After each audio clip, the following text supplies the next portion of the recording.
their skin is still soft. Their last meal is still in their stomach. 2,000 years ago, someone slit their throats and pushed them into the swamps of Europe, and the bog refused to let them rot. What it preserved next changed everything we thought we knew about the Iron Age. In May of 1950, two brothers were cutting peat in the Bjeldskovdal bog near Silkeborg, Denmark. The earth was wet, black, and heavy with the smell of centuries. Then their spades struck something soft. A face stared back at them from the mud. The skin was leathery but intact. The eyelids were closed as if in sleep. A short beard still clung to the chin. The brothers ran to call the police, convinced they had stumbled onto a recent murder. They were right about the murder. They were wrong about the date. The man in the bog had been dead for nearly 2,400 years. He would become known as Talland Man, and he is only one of more than 1,000 human bodies pulled from the peat bogs of northern Europe over the last 3 centuries. From Ireland to Denmark, from Germany to the Netherlands, the swamps have been quietly handing back the dead, perfectly preserved, with their wounds still visible and their secrets still intact. To understand why, you have to understand the bog itself. A peat bog is not just a swamp. It is a chemical accident of nature. Layers of sphagnum moss grow on top of each other, releasing acids into cold, oxygen-starved water. Bacteria cannot survive there. Without bacteria, flesh does not decompose. Instead, the acids tan the skin like leather, stain the hair red, and preserve internal organs for millennia. Bones often dissolve in the acid, but the soft tissue, the part archaeology almost never sees, remains. It is the opposite of what death is supposed to do. And this is where the mystery begins. Because these are not bodies of people who fell into the bog by accident. Almost every one of them was killed first. Deliberately. Ritually. Violently. Talland Man was found with a braided leather noose still tight around his neck. He had been hanged, then carefully laid in the bog in a fetal position, his eyes and mouth gently closed by the hands that killed him. His last meal, analyzed grain by grain, was a porridge of barley and seeds, eaten roughly 12 to 24 hours before his death. He was around 40 years old. He had never done heavy manual labor. His hands were soft. Whoever he was not a slave or a criminal. Then there is Graubala Man, found just a few miles away in 1952.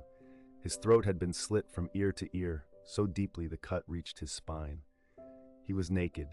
His red hair, dyed by the bog, still curled around his ears. He was about 30. And like Talland Man, his last meal contained ergot, a hallucinogenic fungus that grows on rye. Some researchers believe he walked to his death in a trance. In the Netherlands, the bog gave up Wide Girl in 1897. She was 16 years old. Half her head had been shaved before death. A woolen band was wrapped 3 times around her neck and tightened until she suffocated. She also had a stab wound near her collarbone. Forensic facial reconstruction in the 1990s revealed a small, sad-eyed teenager with a curved spine, possibly scoliosis. Was she killed because she was different, because she was sick, because she was chosen? In Ireland, the discoveries are even darker. Old Croghan Man, found in 2003 in County Offaly, was a giant for his time, nearly 6 feet 6 inches tall. His nipples had been deliberately sliced. In ancient Irish kingship rituals, sucking a king's nipples was an act of submission. To cut them was to make a man unfit to rule forever. He had also been stabbed, decapitated, and cut in half. His hands, like Talland Man's, were soft and uncalloused. He had eaten a final meal of buttermilk and cereals. He was almost certainly a failed king or a royal candidate, sacrificed when the harvest failed or the cattle died. This is the theory that has slowly gained ground among archaeologists like Eamon Kelly of the National Museum of Ireland. The bog bodies are not random victims. They are sacrifices. Offerings to the gods of the earth and water, made at the boundaries between tribal lands at moments of crisis, drought, war, or famine. The bog was a doorway, a place that was neither land nor water, neither living nor dead. The perfect place to send a message to whatever lay beneath. But not every body fits the pattern. The Weirdinga men, 2 males found together in the Netherlands, were arm in arm, one with his intestines pulled out through a wound in his chest. The Windabai body, once believed to be a young adulteress drowned for her crimes, was re-identified by DNA in 2007 as a teenage boy who probably died of illness. Theories collapse. New ones rise. The bog keeps its silence. What makes these bodies so unsettling is not just the violence. It is the intimacy. You can see the stubble on Tolan Man's chin. You can see the fingerprints of Growballa Man, clear enough to be filed by modern police. You can see the expression frozen on Yeed Girl's face. These are not statues or skeletons. These are people. People who ate breakfast, who felt the cold, who walked willingly or unwillingly toward the dark water 2,000 years ago, and whose faces are now displayed in glass cases in museums across Europe. And they keep emerging. In 2011, a body surfaced in Lewis, Ireland. In 2023, peat cutters in Northern Ireland uncovered another set of remains, dated to around 500 BC, with possible signs of ritual injury. Climate change is drying out the bogs faster than archaeologists can study them. Every summer, more bodies appear, and every body raises the same impossible question. Who were they really? Were they criminals punished by their tribes? Kings who failed their people? Volunteers who walked to their deaths believing they would save the harvest?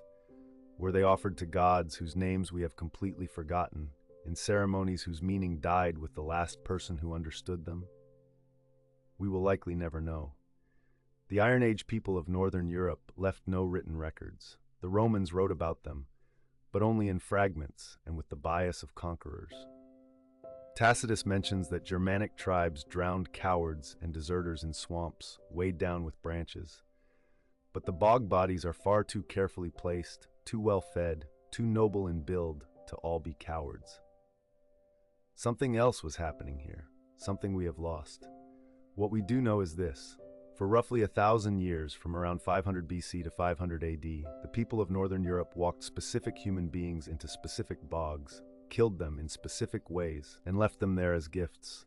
And the bog accepted them. The bog kept them. And now, 2,000 years later, the bog is giving them back, one face at a time. If this story stayed with you, subscribe to Mysteries of History.